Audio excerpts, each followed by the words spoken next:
नमस्कार स्टूडेंट, स्वागत है आपका मेरे यूट्यूब चैनल आर्ट ज्ञान कला में। मैं हूं ज्योति चौहान आप लोगों के सामने, और आपकी रिक्वायरमेंट के अकॉर्डिंग ही मैं लेकर आई हूं। देखिए, सिलेबस आप लोगों के सामने लिखा हुआ है। Scheme of examination for direct requirement of train graduate teacher, physical education and health education and art education. तो फिजिकल एंड हेल्थ एजुकेशन का हमें कोई लेना देना नहीं है, आर्ट एजुकेशन का हमें देखना है। तो चलिए आर्ट एजुकेशन पर बात कर लेते हैं। लेकिन जिन लोगों ने मेरे चैनल को अभी तक सब्सक्राइब नहीं किया है, वो बेल आइकन को भी प्रेस कर लें, सब्सक्राइब कर लें, लाइक कर लें, शेयर कर लें। तो प्लीज़ जल्दी से लाइक, शेयर एंड कमेंट भी कर दीजिएगा। आपको अगर मेरा वीडियो पसंद आ रहा है, आपको जो नॉलेज मैं आप लोगों को दे रही हूँ वो हेल्पफुल लग रहा है, तो प्लीज़ प्लीज़ प्लीज़ लाइक कीजिएगा, ताकि मैं आगे आप लोगों के लिए कुछ अच्छा सा लेकर आ सकूं। ठीक है, चलिए अब हम शुरू करते हैं। देखिए, केवीएस की रिक्वायरमेंट जो आ रखी है इस टाइम, उसके लिए मैंने यहाँ पर मैं आप लोगों को जो सिलेबस से रिलेटेड आप लोग क्वेरी कर रहे हैं, मेरे पास पर्सनली भी मेरे पास मैसेजेस बहुत सारे आ रहे हैं, तो उन सब का एक सॉल्यूशन मैं आज लेकर आई हूँ। उस सॉल्यूशन को चलिए देख लेते हैं क्या उसमें करना है आप लोगों को। देखिए, इसमें लिखा हुआ है फिजिकल एजुकेशन भी दिया है, बट क्योंकि इन्होंने इसलिए दिया है, ये जो 3 सब्जेक्ट हैं, physical education and health education और आर्ट एजुकेशन, इन सब का जो फर्स्ट पेपर है वो लगभग सेम होता है। ठीक है, चलिए हम सबसे पहले जान लेते हैं। देखिए, द रिटन टेस्ट ऑफ मैं पढ़ के बता देती हूँ। The written test of marks 81, जो रिटन टेस्ट होगा वो 180 का होगा, 181 नहीं, सॉरी, 180 मार्क्स मतलब 180 मार्क्स का होगा। 180 objective type multiple choice questions होंगे। Carrying on 1 mark for each question. The duration of written test will be 180 minute. ठीक है, देखिए, एक क्वेश्चन के लिए 1 नंबर दिया जाएगा, और जो टेस्ट की टाइमिंग होगी वो 180 मिनट होगी, मतलब 1 मिनट में आपको एक क्वेश्चन सॉल्व करना है। ठीक है, ऑल क्लियर। अब हम आ जाते हैं यहाँ पर section name of nature of questions. तो यहाँ पर नेचर ऑफ क्वेश्चंस का हमें देखना है। फर्स्ट पेपर की मैं बात कर रही हूँ। फर्स्ट पेपर है प्रोफिशिएंसी इन लैंग्वेज, 30 मार्क्स का आएगा, 15 क्वेश्चन आएंगे। जनरल इंग्लिश आपका 15 मार्क्स का आएगा इसी में। नेक्स्ट है reading comprehension, word power, grammar and uses, ये भी 15 नंबर का है। देखिए, जो पहला है, जो लैंग्वेज से क्वेश्चंस आते हैं पार्ट 1 में, वो 30 जनरल इंग्लिश इसमें दिया हुआ है, और लैंग्वेज जो अपनी दी है वो 30 और 15 मार्क्स के हैं, जिसमें कि आपकी जनरल इंग्लिश आएगी। लैंग्वेज मतलब जनरल इंग्लिश का आएगा आप लोगों का। ठीक है, तो ये 15 मार्क्स का हो गया। और अगर इधर हम बात करें एक जनरल इंग्लिश और एक जनरल हिंदी, 2 चीज़ें हैं यहाँ पर, ये भी आप लोगों की 15 मार्क्स की आएगी। मतलब 15-15 कुल मिलाकर कितने हो गए आप लोगों के? 15-15 कुल मिलाकर आपके हो जाएंगे 30 मार्क्स। ठीक है, दोनों दिए हैं कि इंग्लिश भी आप लोगों की, हिंदी भी आप लोगों की 15-15 मार्क्स की आएगी। अब हम बात करते हैं आप लोगों के जनरल अवेयरनेस पार्ट 2 पर बात करते हैं। General awareness, reasoning and proficiency in computer, 50 marks का आएगा ये। ठीक, अभी ऊपर आपने 30 मार्क्स के दोनों पढ़ लिए, हिंदी और इंग्लिश। अब हम आ जाते हैं कंप्यूटर, रीजनिंग और जनरल अवेयरनेस पर, मतलब जीके, रीजनिंग और कंप्यूटर पर। तो कंप्यूटर में देखिए, सबसे पहले जीके को हम देख लेते हैं। करंट अफेयर से जुड़े हुए आप लोगों को क्वेश्चंस आएंगे। सब्जेक्ट डिसिप्लिन से 20 क्वेश्चंस आएंगे ये। ठीक है, रीजनिंग एबिलिटी आएगी आपकी 20, और कंप्यूटर लिटरेसी आप लोगों की 10 मार्क्स की आती है। सेम है, पहले जैसा ही मैं मानती हूँ ये है, पहले भी क्योंकि ऐसे ही आता था, अभी भी वैसे ही आता है। ठीक है, क्लियर हो चुका। एक बार और मैं रिवाइज करा देती हूँ, देख लीजिएगा ऊपर से। 15-15 30 का आएगा। हिंदी और इंग्लिश मेन जो होता है वो 15-15 मार्क्स का आएगा। और यहाँ से जो है ये आप लोगों को आएगा 20-20 का रीजनिंग और 20 का जीके आएगा। 10 नंबर का आपका कंप्यूटर आएगा। ओवरऑल कितने हो गए? 30 पीछे थे आप लोगों के, एंड 40 यहाँ पर हो गए, 70 एंड यहाँ पर हो गए 80। ठीक है, 80 मार्क्स का हो गया ये पूरा। ये मतलब 50 हो गया आप लोगों का। 50 प्लस 30 कितना हो जाएगा आप लोगों का? 80 हो जाएगा। अब हम चलते हैं पार्ट 3 पर। सब्जेक्ट स्पेसिफिक सिलेबस 100 मार्क्स का होगा। तो आप लोगों का जो सिलेबस आता है वो आता है आप लोगों का आर्ट का। तो सब्जेक्ट से जो क्वेश्चंस आएंगे उसको देखिएगा हम क्या यहाँ पर ये है professional computer test, the professional competency in 60 marks, demo teaching and 30 marks and interview 30 marks. ठीक है, मतलब इसको मैं बता देती हूँ, देखिएगा ये कैसे कैसे है आप लोगों का, इसको समझ लीजिएगा एक बार। ये देखिएगा क्योंकि आप लोगों का जो टेस्ट होता है, जो आप लोगों का इंटरव्यू होता है, वो 60 मार्क्स का होगा। 60 में आप लोगों का 30 जो होगा उसमें टीचिंग मतलब डेमो हो जाएगी, और 30 मार्क्स का आपका इंटरव्यू हो जाएगा। अब क्योंकि आप लोगों के पास आर्ट है तो ज़रूरी नहीं है वो आपसे टीचिंग ही करवाएं, आप क्योंकि आपके में होता है प्रैक्टिकल, ठीक है।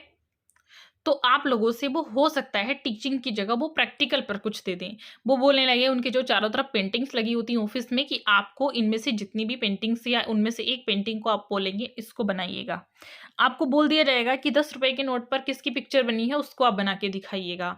आपको बोल दिया जाएगा कि आप मेरा पोर्ट्रेट बनाइएगा जो सामने बैठे हैं। इस तरह के क्वेश्चंस वो आप लोगों से कर सकते हैं। ज़रूरी नहीं है वो डेमो आपका, ये सिर्फ मैं आर्ट के लिए बता रही हूँ कि वो टीचिंग का डेमो ही आपसे लें। और 30 मार्क्स आप लोगों के इंटरव्यू जो कि थ्योरी में आता है वो ले सकते हैं। तो इन दोनों में से मैं आपको बता देती हूँ, ये डिपेंड करता है उस टाइम जब इंटरव्यू हो रहा होता है कि वो आपसे थ्योरी पूछते हैं 30 नंबर की, या फिर वो आपसे टीचिंग लेते हैं। वो आपसे टीचिंग प्लस थ्योरी भी कर सकते हैं, वो आपसे थ्योरी प्लस इंटरव्यू भी प्रैक्टिकल भी करा सकते हैं, वो आपसे प्रैक्टिकल प्लस टीचिंग भी करा सकते हैं। मतलब वो दोनों चीज़ें कराएंगे। ये 3 चीज़ हैं, 3 चीज़ में से वो 2 चीज़ आपको कराएंगे ही कराएंगे, ठीक है। तो ये चीज़ आपको याद रखनी है। आप देख लेते हैं नेक्स्ट में क्या है। The weightage of written test and professional competency demo teaching and interview will be in the 70 or 30 final merit list will be based on the performance of the candidate written test and professions competency take written together। मतलब ये क्या है ये है आप लोगों का, देखिए कि इसका जो रेशियो होगा वो 70 अनुपात 30, मतलब इसका रेशियो 70:30 का होगा। जो आप लोगों का टेस्ट होगा, जो मेरिट लिस्ट बनेगी लास्ट सिलेक्शन उसी बेसिस पर आप लोगों का होगा, ठीक है। अब ये तो हुआ, अब हम सिलेबस बता देते हैं जल्दी से आर्ट का सिलेबस की। देखिए अब सिलेबस में लेकर आई हूँ मेन जो सब्जेक्ट है हम लोगों का, हमारे सब्जेक्ट में क्या क्या चीज़ें हैं, क्या क्या चीज़ें आएंगी। तो चलिए सब्जेक्ट से जुड़ी हुई हम चीज़ों पर बात कर लेते हैं। The question will be testing the depth of understanding and application of the concept at the level of graduation level पर आप लोगों का पेपर आएगा। ड्राइंग एंड पेंटिंग पहला पार्ट ही है इसका, देखिएगा ड्राइंग एंड पेंटिंग से दिया history of Indian art. Indian art की हिस्ट्री आएगी, क्या आएगा, सबसे पहला चैप्टर है इसमें दे रखा है art of Indus valley civilisation, Harappa और मोहनजोदड़ो को आपको पढ़ना है। समय देखिए इन्होंने दे दिया, बहुत ही अच्छी बात है, सिलेबस में दिया है। अब वो इस समय से ही प्रश्न पूछेगा आप लोगों के लिए, बहुत ईजी कर दिया सिलेबस कि इसी से प्रश्न पूछेगा। आप लोगों को किसी भी बुक का नहीं मानना है, जो इसमें दिया गया है उसी को मानना है। इंट्रोडक्शन, पीरियड एंड लोकेशन दिया है इन्होंने कि इंट्रोडक्शन, इसमें क्या इंट्रोडक्शन है art of Indus valley civilisation का। पीरियड एंड लोकेशन इन्होंने दे दिया है, लोकेशन आपको देनी है, कहाँ है, पाकिस्तान में है, इसमें नीचे लोकेशन भी दी हुई है। एक्सटेंशन इन अबाउट 1500 माइल्स, ठीक है, ये आपको करना है, पूरे टॉपिक में है। देखिए लोकेशन भी इन्होंने दी है। नाउ इन पाकिस्तान, हड़प्पा और मोहनजोदड़ो कहाँ है, पाकिस्तान में है। रोपड़, लोथल, रंगपुर, आलमगीरपुर, कालीबंगा, बनवाली एंड धोलावीरा, ये सब कहाँ है, इंडियन में है। तो ये लोकेशन भी इन लोगों ने आपको दे दी, बहुत ही ईजी कर दिया है। ये सारी चीज़ें पूछी जाएंगी एग्जाम में, इनसे प्रश्न आएगा। स्टडी ऑफ फॉलोइंग, अब देखिए नीचे जो दिया है इनसे आपको पूछा जाएगा। Sculpture and terracotta, dancing girl जो मोहनजोदड़ो से मिलती है, देखिए माप भी इन्होंने दे रखी है, कहाँ पे सुरक्षित है वो भी इन्होंने दे रखा है, किस माध्यम में बनी है वो भी इन्होंने दिया हुआ है, सब कुछ समय भी इन्होंने दिया हुआ है। तो आप लोगों को कोई दिक्कत नहीं है, इसी सिलेबस को उठाएंगे, इसी से तैयारी करेंगे। मेल टोर्सो, हड़प्पा देखिएगा ये भी इन्होंने दे रखा है, सब इसमें दे रखा है, कहाँ पर सुरक्षित है, पूरा सब कुछ इसमें दे रखा है। आपको कहीं नहीं जाना, कोई बुक नहीं ओपन करनी है, कुछ नहीं करना है, सीधे सीधे आप लोगों को यहीं से सवाल उठाना, यहीं से आप लोगों को लर्न करना है। सिलेबस को सामने रख के, इस सिलेबस की जो मैं दे रही हूँ इसको आप साइट से अपलोड कर लीजिएगा। आफ्टर अपलोडिंग आप लोग इसकी प्रिंट कॉपी जब भी आप पढ़ रहे हैं अपने साथ रखेंगे, ताकि आप लोगों को जो भी प्रॉब्लम आती है आप इसमें से क्लियर करके पढ़ते रहें। अब देखिएगा नीचे क्या सील से संबंधित प्रश्न है। बुल, मोहनजोदड़ो से जो बुल प्राप्त हुआ है स्टोन में बना है, उसका समय इन्होंने दे रखा है, उसका कलेक्शन इन्होंने दे रखा है, कहाँ सुरक्षित है। अब नेक्स्ट दे रखा है अर्थनवेयर्स में इन्होंने दे रखा है क्या क्या चीजें हैं। तो देखिएगा यहाँ पर इन्होंने दिया हुआ है पेंटेड मोहनजोदड़ो से दिया हुआ है, इसका कलेक्शन भी कहाँ पर है, मोहनजोदड़ो का। National museum in new Delhi में है। ठीक है, अब हम आ जाते हैं बौद्ध शैली पर, जैन शैली पर और हिंदू शैली पर। तो ये दिया हुआ इन्होंने 2nd 3rd सेंचुरी दे दिया इन्होंने और 8th सेंचुरी से। तो इसमें समय का आपके पास कोई ऐसा नहीं है कि समय पता नहीं क्या होगा, क्या आयोग मानेगा, बहुत ही अच्छी चीज दी है। जनरल इंट्रोडक्शन टू आर्ट, यहाँ पर आपको जनरल इंट्रोडक्शन देना है आर्ट के बारे में। ड्यूरिंग मौर्य काल का, शुंग का, कुषाण का, गुप्त का। तो ये देखिएगा आप लोगों की स्थापत्य कला से भी प्रश्न है यहाँ पर। लायन कैपिटल फ्रॉम सारनाथ, ये मौर्य साम्राज्य का है। पोलिस एंड स्टोन पोलिस में ही, ये पोलिसदार स्टोन से बना हुआ है। और ये देखिएगा समय इसका दे रखा है और ये कहाँ पर सुरक्षित है, सारनाथ म्यूजियम यूपी में सुरक्षित है। पूरा इन्होंने क्लियर करके सारी चीजें दे रखी हैं, इसके बारे में आपको डिटेल से पढ़ना है। चोरी बैरियर फ्रॉम दीदारगंज, जो चोरी वाली जो मूर्ति है, चोरी वाहक, उसको आपको पढ़ना है मौर्य साम्राज्य की। तो ये चीजें आप लोगों को करनी है, देखिए दे रखा है क्लियरली। नेक्स्ट हम चलते हैं Bodhisattva head of textile, Takshashila का दिया हुआ है। तक्षशिला गांधार पीरियड का है, जो स्टोन में बना हुआ है। देखिए ये सब आपको याद करना है, इसका कलेक्शन भी इन्होंने दे रखा है, बहुत ही अच्छे तरीके से इन्होंने सिलेबस दे रखा है। 4th नंबर पर है seated Buddha from Katra, seated Buddha को इन्होंने सीटेड बुद्धा कटराटीला से दे रखा, माउंट कटराटीला से। तो आप लोग इसको भी कर लेंगे, बहुत ही अच्छे तरीके से इन्होंने ये चीजें दे रखी हैं। मैं मानती हूँ इससे ज्यादा अच्छा सिलेबस नहीं होगा। सीटेड बुद्धा फ्रॉम सारनाथ देखिए दे रखा है, ये भी आप लोग इसमें से करेंगे। जैन तीर्थंकर की जो मूर्तियां हैं वो सबको इन्होंने इसमें दे रखा। अब आता है, हम अजंता पर आ जाते हैं। इंट्रोडक्शन और to Ajanta, location, period, number of caves, कितनी गुफाएं हैं, चैत्य एंड बिहार कितने हैं, painting and sculpture, subject matters and technical part question दिए। पूरा नीचे डिटेल में समझा रखा है पेंटिंग और स्कल्पचर के बारे में। पद्मपाणि बोधिसत्व को आपको याद करना है। अजंता गुफा संख्या 1 में है। देखिए आप लोग कहते हैं ना कि हम कौन सी गुफा पर टिक करेंगे, तो वो इन्होंने क्लियरली इसमें दे रखा है। म्यूरल पेंटिंग इन्होंने ये भी दे रखा, वो किस समय की है। मारविजय अजंता संख्या 26 में है, वो इन्होंने दे रखा, मतलब इन्होंने मूर्ति को पूछा है। स्कल्पचर दे रखा है, स्टोन में बनी हुई है। तो ये बहुत ही अच्छे तरीके से सिलेबस दे रखा है। नेक्स्ट हम चलते हैं, देखिएगा सिलेबस पर हम चलेंगे। तो नेक्स्ट जो सिलेबस है अब वो आ जाता है आप लोगों का temple sculpture, bronze and Indo Islamic architecture. तो इसमें दे रखा है 6th सेंचुरी से। और artistic aspect of Indian temples के बारे में दिया हुआ है। Introduction of temple sculpture, temples के बारे में देखिएगा। 6 to 8 13 सेंचुरी के अंदर जितने मंदिर आते हैं आप उनको कंप्लीट कर लीजिएगा। उन्होंने नाम नहीं दिया, मेंशन नहीं किया, नीचे दे रखा है। जैसे डिसेंट ऑफ गंगा, पल्लव वंश का, महाबलीपुरम तमिलनाडु को आपको करना है, इस मंदिर को आपको करना है। रावण कैलाश पर्वत को हिलाते हुए लिखा, रावण शेकिंग माउंट कैलाश, ठीक है, इसको आपको करना है। त्रिमूर्ति एलिफेंटा में जो है उसको करना है। लक्ष्मी नारायण मंदिर करना है। कंदरिया महादेव टेम्पल इसके साथ, ठीक है, चंदेल वंश का है। ये सब चीजें आप लोगों को करनी है। अब हम आ जाते हैं आगे, देखेंगे ये है cymbal player and sun temple. ये देखिएगा सन टेम्पल को आपको करना है।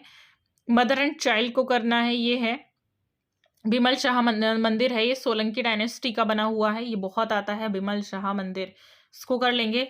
नेक्स्ट है ब्रोंज में, देखिए आप कौन कौन सी मूर्ति बनी, इंट्रोडक्शन ऑफ इंडियन ब्रोंज, तो इसको आप तैयार करेंगे। कितनी मूर्तियां बनी हैं ब्रोंज में, कौन कौन सी हैं, जैसे इसमें दे रखा है मेथड ऑफ कास्टिंग, कास्टिंग का मेथड सॉलिड एंड हॉलो का दे रखा है, इसको आपको तैयार करना है। नटराज को आपको तैयार करना है, ठीक है। नेक्स्ट देखिएगा ये जो नटराज है आप लोगों का तमिलनाडु वाला, इसको आपको करना है, ठीक है। नेक्स्ट है चोल वंश को आपको करना है, ये दे रखा है देवी उमा की मूर्ति, और चोल पीरियड को आपको करना है। आर्टिस्टिक नेक्स्ट है 5th नंबर पे artistic aspect of the Indo Islamic architecture, इसका इंट्रोडक्शन आप लोगों को करना है।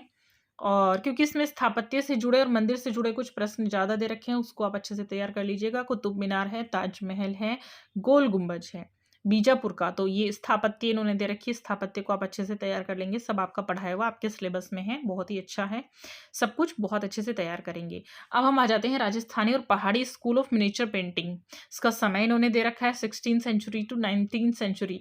कहीं कहीं पर 1600 500 लिखा है, 900 लिखा है, उसको ही नहीं मानेंगे, सीधा सीधा उन्होंने समय दे दिया है। तो इसमें आपको क्या करना है, introduction of Indian miniature school, western Indian और ये दे रखा है इन्होंने, देखिएगा वेस्टर्न इंडियन से प्रश्न आएगा, पाल, राजस्थानी, मुगल। देखिए जो हाँ मैं बताती हूँ, थोड़ा सा पार्ट आता है वेस्टर्न का जब हम इस चीज को पढ़ते हैं, राजस्थानी पहाड़ी को, तो उसमें जो पार्ट वेस्टर्न का आता है उसको करना, मतलब वेस्टर्न इंडियन वाला पार्ट आप लोगों को करना है, पूरा वेस्टर्न नहीं करना है, ठीक है। अब देखेंगे ओरिजिन एंड डेवलपमेंट को, इसमें आपको करना है स्कूल मेवाड़, बूंदी, जोधपुर, बीकानेर, किशनगढ़ और जयपुर शैली पढ़नी है। Main feature of the Rajasthan और पहाड़ी स्कूल की विशेषताएं क्या हैं वो आपको करनी है। Study of following Rajasthan painting, Rajasthan painting को आपको देखना है पूरा, ठीक है। अब हम आ जाते हैं नीचे, देखिए कुछ हमें टाइटल दिए हुए हैं, जैसे मारू रागनी का चित्र है, इसके पेंटर कौन है, ये कौन सी शैली का चित्र है, राजा अनिरुद्ध सिंह हीरा का चित्र है, चौगान प्लेयर्स का चित्र है, कृष्णा उन सिंह झूले पर कृष्णा, राधा कृष्ण बनी ठनी से, भारत मीट्स राम चित्रकूट, भारत मीट जो भारत मिलाप है चित्रकूट में, उसको आपको करना है। ये चीजें इसमें दी गई हैं। नेक्स्ट है देखिएगा, ये है पहाड़ी स्कूल से, पहाड़ी स्कूल से आपको करना है स्कूल ऑफ बसोली, कांगड़ा, विशेषताएं, वही चीजें इसमें आप लोगों को करनी है। टाइटल दे रखे हैं इसमें, चित्र कौन कौन से ज्यादा मेन है जो पूछे जाएंगे, कृष्ण और गोपी जैसे, और राग मेघ का चित्र है, राग मेघ जो चित्र इसमें बनाए गए हैं उनसे संबंधित है। नेक्स्ट है Mughal and Deccan school of miniature painting, इसका भी समय दे रखा है, इसमें भी वही सेम चीजें पूछी जा रही हैं जो ऊपर राजस्थानी और आप लोगों की पहाड़ी में पूछी गई हैं। यहाँ से देखिए चित्र, कृष्ण लिफ्टिंग माउंट, गोवर्धन कृष्ण जो है वो पर्वत उठाते हुए इसमें दिखाया गया है। और ये है Babur crossing the river stone, Babur को नदी पार करते हुए दिखाया गया, सोन नदी पार करते हुए। तो ये चित्र हैं, इसमें जितने ये चित्र दिए हैं इनको सबको आपको पढ़ना है, इनके बारे में पढ़ना है, किसने बनाए हैं, किस माध्यम में बनाए गए हैं, इनके चित्रकारों के बारे में आपको पढ़ना है। नेक्स्ट देखेंगे, ये सब विशेषताएं हैं मुगल काल की, वो सब आपको पढ़नी है। राग हिंडोला का चित्र है, चांद बीबी पोलो का चित्र है, ये दक्षिणी शैली के कुछ चित्र हैं आप लोगों को करने हैं। नेक्स्ट है 6th पार्ट, हम चलते हैं Bengal school and the modern trends and Indian art. देखिएगा a new era in Indian art introduction, ठीक है। Study of the following paintings को करना है। तो ये जो कुछ पेंटिंग्स हैं ये आप लोगों को करनी है राजा रवि वर्मा की, और इंडियन फ्लैग से आपको क्वेश्चन पूछे जाएंगे, और बंगाल स्कूल को आपको करना है। तो ये बंगाली स्कूल से जुड़ी हुई जितनी चीज़ें इसमें लिखी हुई हैं उनको सबको आपको करना है। ये देखिए दिया हुआ है आर्टिस्ट से, नेशनल फ्रीडम मूवमेंट से आपको क्वेश्चन आएगा। जैसे यहाँ पर दिया रविन्द्रनाथ टैगोर का दिया है, नंदलाल बोस का दिया है, और ये आप लोगों का चुगताई से प्रश्न दिए गए हैं, तो इनको आपको करना है। आर्टिस्ट भी इन्होंने दे रखे हैं, कौन कौन से आर्टिस्ट मेन हैं, जैसे गगनेंद्र नाथ हैं इधर, जैमिनी राय हैं, रविन्द्रनाथ हैं, अमृता शेरगिल हैं, डीपी राय चौधरी हैं। अगर मूर्तिकारों की बात करें, राम किंकर बैज है, जो कि मैं बताती भी हूँ, मैं हमेशा इन्हीं आर्टिस्ट को बताती थी। मैंने एनवीएस में भी आप लोगों को कुछ यही चीज़ें मैंने बताई थी, और आप लोगों ने जिन्होंने किया होगा तो उनका क्लियर भी हो जाएगा। देखिएगा यहाँ पर इन्होंने दे रखी हैं कंटेम्प्रेरी आर्टिस्ट में दे रखा हुसैन हैबर, बेंद्रे, तैयब मेहता, और इन्होंने ग्राफिक पेंटर में दे रखा कृष्णा रेड्डी, सोमनाथ और ज्योति भट्ट, अनुपम सूद, और ये दे रखा है के लक्ष्मा गौड़ को। तो इन सबको आप याद कर लेंगे, अच्छे से तैयार कर लीजिएगा। अब देखिए स्कल्पचर्स की बारी आती है, धनराज भगत, अमरनाथ सहगल, जानकी राम, तो ये सब आप लोगों को आर्टिस्ट करने होंगे, ठीक है। नेक्स्ट अब हम आ जाते हैं the names of artist, their work and listed above are only suggestive and no way exhaustive. देखिए इसमें क्या करना है आप लोगों को, जितने भी ये आप लोगों ने ये आर्टिस्ट ऊपर देखे हैं इन सबको इनके काम के साथ आप लोगों को याद करना है, ठीक है। तो ये आप लोगों का जो सिलेबस है आर्ट से जुड़ा हुआ, ये आप लोगों का हो चुका। बहुत ही सिंपल सिलेबस है, बहुत ही इजी सिलेबस है, ज़्यादा कुछ फालतू की चीज़ें इसमें दे नहीं रखी हैं। बस इतना आप लोग कर लेंगे, बहुत ही अच्छा है, और कम सिलेबस है मैं मानती हूँ। और अगर इतना सिलेबस आप लोगों के पास है और समय इनफ है तो इतना सिलेबस आप लोग करने के बाद एग्ज़ाम इजीली क्लियर कर सकते हैं, ठीक है। तो आपको मेरा वीडियो कैसा लगा मुझे ज़रूर बताएंगे। थैंक्स फॉर वॉचिंग, मिलते हैं नेक्स्ट वीडियो में। Thank you.